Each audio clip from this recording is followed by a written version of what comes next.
नमस्कार, एक बार फिर आप सभी का स्वागत है आपके अपने YouTube चैनल संदेश इंस्टीट्यूट में। और मैं हूं सर्वे श्रीवास्तव। और आज के इस क्लास में मैं आपको पढ़ाने वाला हूं रीजनिंग में आर्डर सीक्वेंस, जो कि इस चैप्टर से जो है रेलवे ग्रुप डी के एग्ज़ाम्स में 1 से 2 क्वेश्चंस जो है इस चैप्टर से आने हैं। आज के इस वीडियो में कुछ ऐसे इंपॉर्टेंट क्वेश्चंस के मैं प्रैक्टिस कराने वाला हूं, ताकि जो है आपको आसानी से जो है उस क्वेश्चन को जो है आप कर पाएंगे। क्लास को आगे बढ़ाने से पहले मैं आपको बता दूं कि यदि आप हमारे चैनल पर आप पहली बार आप विजिट कर रहे हैं तो आप हमारे चैनल को आप सब्सक्राइब जरूर करें। साथ ही साथ बगल में बेल आइकन है, उसको भी आप प्रेस कर लीजिए, ताकि जब कभी भी मैं वीडियो अपलोड करूँगा तो उसका नोटिफिकेशन जो है सबसे पहले आपको मिल जाएगा। चलिए आज के हम क्लास को स्टार्ट करते हैं।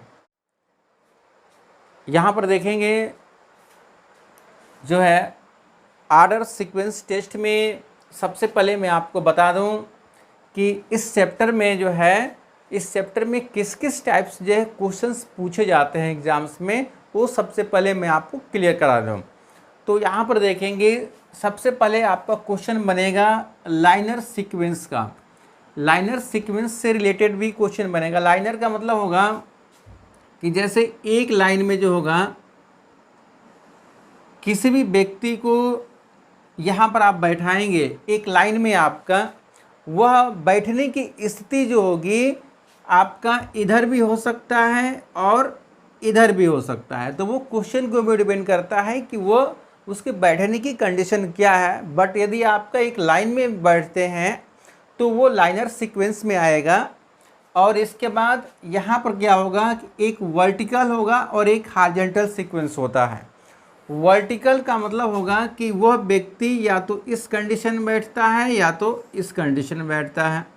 जब इस कंडीशन में होगा तो ये हॉरिजॉन्टल पोजीशन होता है, और ये इस पोजीशन में बैठेगा, मतलब कैसे लंबवत में बैठेगा, तो वो क्या होगा, वो वर्टिकल पोजीशन होगा। इसमें भी वही चीज़ें होंगी, या तो वो इधर की तरफ बैठेगा या तो वो इधर की तरफ बैठेगा। वही चीज़ें यहाँ पर भी है, यानी कि बैठने की कंडीशन आपके वो क्वेश्चन के अनुसार ही डिपेंड करता है कि वो किस कंडीशन में आपको बैठना है। इसके बाद थर्ड नंबर में सर्कुलर सीक्वेंस में होगा। सर्कुलर सीक्वेंस से क्वेश्चन बनेगा। सर्कुलर का मतलब होगा एक सर्कल में, ठीक है। और इस सर्कल में क्या होगा कि ये जो सेंटर पॉइंट है, या तो सारे व्यक्ति जो है सेंटर पॉइंट की तरफ देखेंगे, या तो सभी व्यक्ति जो है सेंटर पॉइंट की ठीक अपोजिट साइड, मतलब कि बाहर की तरफ देखेंगे। यह भी इससे रिलेटेड क्वेश्चंस बनेगा। या तो कुछ ऐसे भी होंगे कि कुछ व्यक्ति सेंटर की तरफ देख रहे हैं और कुछ व्यक्ति जो है बाहर की तरफ देख रहे हैं। तो ये सर्कुलर सीक्वेंस में आपका ये क्वेश्चंस बनने वाला है। इसके बाद यहाँ पर जो होगा रेक्टेंगुलर सीक्वेंस में क्या होगा कि मतलब कि एक आयताकार आपका ऐसे जो होगा एक बॉक्स क्रिएट होगा, जिसमें क्या होगा कि इसमें भी जो है कुछ व्यक्ति इधर की तरफ बैठेंगे, कुछ इधर की तरफ बैठेंगे, कुछ इधर की तरफ और कुछ इधर की तरफ, जिनका मुंह जो होगा सेंटर पॉइंट की तरफ होगा, ठीक है। या तो सेंटर पॉइंट से बाहर होगा आपका, मतलब कि इसका मुंह जो है आप इधर की तरफ हो सकता है, ठीक है। तो यह जो होगा डिपेंड करेगा आपके जो क्वेश्चंस के ऊपर, आपको वो डिपेंड करने वाला है। तो आपको समझ में आ गया होगा कि आर्डर सीक्वेंस में यदि क्वेश्चंस का जो टाइप होगा वो 4 टाइप से क्वेश्चन पूछा जाएगा। लाइनर सीक्वेंस पर, या वर्टिकल हॉरिजॉन्टल सीक्वेंस पर होगा, या सर्कुलर पर होगा, या रेक्टेंगुलर सीक्वेंस पर होगा आपका, ठीक है। तो चलिए हम क्वेश्चन आपको कराते हैं। इस पर पहला क्वेश्चन जो कह रहा है, स्क्रीन पर जो होगा दिख रहा होगा कि 6 ऐसे परिवार हैं जो ABCD E तथा F एक पंक्ति में मकान में रहते हैं, ठीक है। यानी कि जिनका क्वेश्चन है कि ABCD E और F भी इसी में है, ठीक है। ये एक ऐसे परिवार हैं जो एक पंक्ति में क्या है, रह रहे हैं। जबकि आगे क्वेश्चन क्या कर रहा है कि बी के पड़ोसी F तथा D है। इसमें क्वेश्चन को पढ़ने में ही क्या होता है कि इसमें आंसर होता है। तो जैसे कामा जहाँ पर लगा है ना, तो उसको जो है आपको थोड़ा सा रुक जाना है, ताकि जो है आपको उसके अर्थ को आप समझ पाएँ, उसके मीन्स को समझ पाएँ। ठीक है, कह रहा है कि बी के पड़ोसी एफ तथा डी है, यानी कि बी का पड़ोसी जो होगा, देखिए यदि हम बी यहाँ लिखते हैं तो क्या होगा, ये डी और एफ पड़ोसी हो जाएगा या एफ या डी पड़ोसी हो जाएगा। ठीक है, क्वेश्चन के अनुसार आपका ई के पड़ोसी ए तथा सी है। ई का जो पड़ोसी है ए तथा सी है, ई का पड़ोसी जो है क्या है, ए और सी है। तो चलिए हम सी ए कर देते हैं या ए सी कर देते हैं, बात एक ही है। ठीक है, अब इसका पड़ोसी हो गया, ई का पड़ोसी सी हो गया, ए भी हो गया, बी का पड़ोसी डी और एफ हो गया।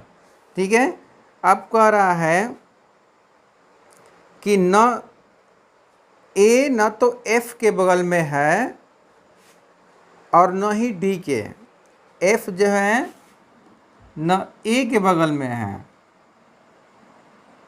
और न डी के बगल में है। सही है, उसका सीक्वेंस उसका जो है। यदि सी भी डी के बगल में नहीं है, यदि सी भी डी के बगल में नहीं है, ठीक है, तो एफ का पड़ोसी कौन होगा। ठीक है, तो एफ का पड़ोसी यानी कि एफ जो होगा, एफ का पड़ोसी कौन बन रहा है आपका जो है। ठीक है, एफ का पड़ोसी बी और सी बनेगा, तो इसमें आपका आंसर हो जाएगा बी सी, ये उसका पड़ोसी हो जाएगा। ठीक है, तो जैसे जैसे क्वेश्चंस जो है कहेगा उसके अकॉर्डिंग जो है आपको चलना है, आपका आंसर जो है बहुत ही आसानी से मिल जाएगा। ठीक है, चलिए दूसरे क्वेश्चन की तरफ चलिए। अगला क्वेश्चन है, स्क्रीन पर जो दिख रहा होगा, गिरजा, ईशान, फ्रेसिस और हेमा एक बेंच पर बैठे हैं। ठीक है, फ्रेसिस के आगे बाईं ओर हेमा बैठी है। चलिए उसको बैठाते हैं हम लोग, ये ऐसे यहाँ पर लिखते हैं फ्रेसिस,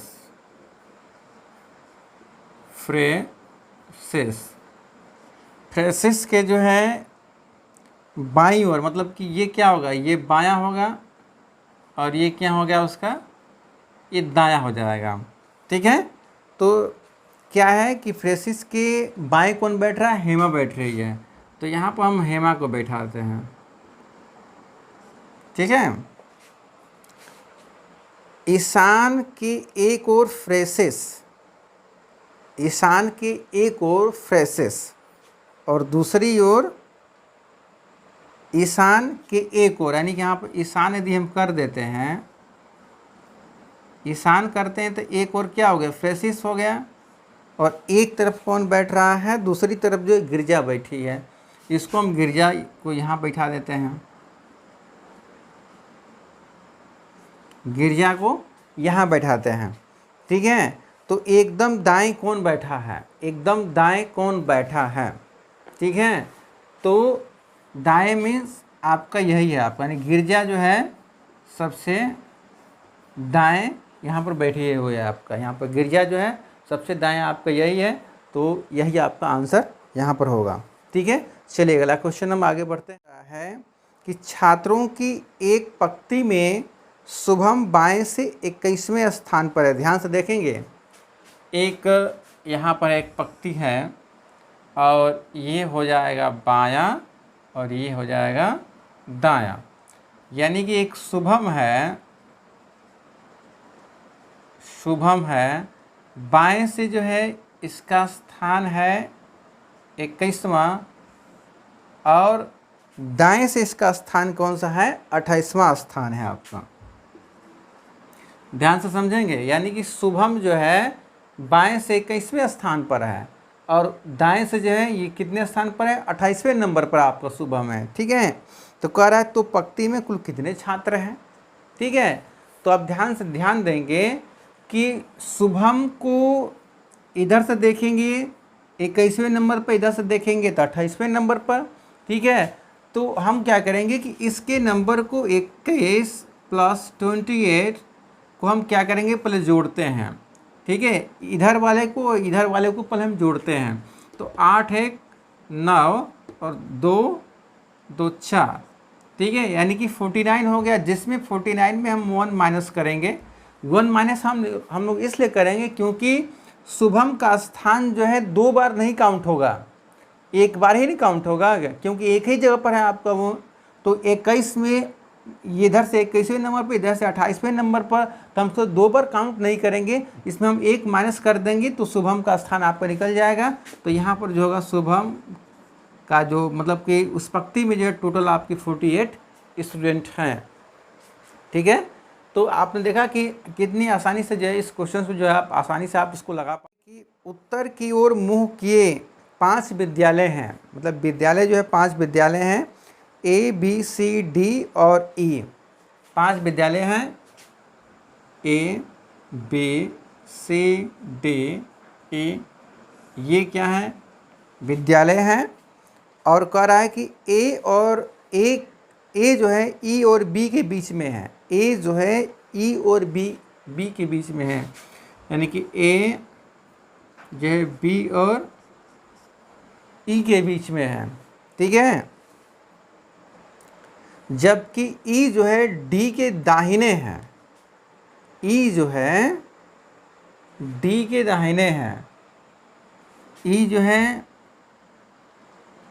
D के दाहिने हैं, ठीक है, यानी कि दाहिने हैं इधर। अब इसके बाद बोल रहा है कि B और C अंतिम छोर पर हैं, ठीक है, D और C अंतिम छोर पर हैं। तो ये D हो गया, तो इधर हम इसको C कर देते हैं। तो कौन सा C के बाईं ओर है, तो C के बाईं ओर कौन सा है, C के बाईं ओर आपका B ही होगा, ठीक है, C के बाईं ओर आपका यहाँ पर B आएगा, ठीक है। तो बहुत ही आसानी से आप इसको जो है आप लगा पा रहे हैं, ठीक है। चलिए अगला क्वेश्चन, अगला कर रहा है कि 5 व्यक्ति A B C D और E एक अखबार पढ़ते हैं, ठीक है, 5 व्यक्ति हैं A B C D E, ये लोग क्या कर रहे हैं कि ये लोग अखबार पढ़ रहे हैं, ठीक है। और सबसे पहले पढ़ने वाला व्यक्ति C को अखबार देता है, ध्यान से समझेंगे, यानी कि जो पहले जो अखबार जो पढ़ा था वो क्या कर रहा है कि C को अखबार देता है, ठीक है, ये पहले जो पढ़ा था वो C को अखबार देता है। जिस व्यक्ति ने अंत में अखबार पढ़ा था उसने A से लिया था, जो अंत में जो पढ़ा था वो A से लिया था, यहाँ पर A, ये जो अंत में जो पढ़ा था वो A से जो है लिया था, यानी कि A ने इसको दिया था, ठीक है। E अखबार पढ़ने वाला पहला व्यक्ति या अंतिम व्यक्ति नहीं था, E जो है मतलब कि लास्ट में जो है E जो है E व्यक्ति न आपका लास्ट में है न स्टार्टिंग में है, E जो है यानी कि इसका मतलब बीच में होगा आपका। तो यहाँ पे इसको हम E को रख देते हैं, ठीक है, E को रख दिए। और B और A के बीच 2 पाठक थे, B और A के बीच में, ठीक है, B और A के बीच में, अर्थात यहाँ पर B होगा, हाँ, यानी कि B और A के बीच में 2 पाठक हो गया, C और E हो गया, ठीक है। तो उस व्यक्ति को ज्ञात कीजिए कि सबसे अंत में अखबार कौन पढ़ा था आपका, ठीक है। सबसे अंत में अखबार यहाँ पर देखेंगे ये B हो गया, और ये B और A के बीच में आपका क्या हो गया, CE हो गया। तो अखबार जो है सबसे यहाँ पर जो अंत में जो है आपका अखबार यहाँ पर कौन पढ़ रहा है आपका, यहाँ पर लास्ट में हो गया A हो गया, B हो गया, C हो गया, D हो गया, E हो गया। तो लास्ट में जो अखबार कौन पढ़ा था आपका, D पढ़ा था, ठीक है। तो इस तरह के जो क्वेश्चंस जो है आपके एग्ज़ाम्स में जो है आएंगे, और इसमें जो होगा 1 से 2 नंबर के क्वेश्चंस आएंगे, मतलब कि 2 क्वेश्चंस मान के चलिए कि आर्डर सीक्वेंस से 2 क्वेश्चंस जो है आपके आने वाले हैं। तो क्वेश्चन को जो है बहुत ही आसानी से उसको जो पढ़ना है, और उसके बाद जैसे जैसे क्वेश्चंस जो कह रहा है वैसे वैसे आप करते जाएंगे, आपका सोल्यूशन जो है बहुत ही आसानी से आपका निकल जाएगा। सो आई होप आप लोगों को समझ में आ गया होगा कि किस टाइप के क्वेश्चन जो है बहुत ही कैसे कैसे आप उसको कर पाएंगे। और यदि कोई कन्फ्यूजन, यदि कोई डाउट होता है तो आप हमारे कमेंट सेक्शन में जाकर जो है आप कमेंट कर सकते हैं, और वहाँ से जो है आप क्वेश्चन पूछेंगे तो उसका आंसर जो है आपको बता दिया जाएगा। चलिए किसी और दूसरे वीडियो में आप सभी से मिलते हैं, तब तक के लिए जय हिंद।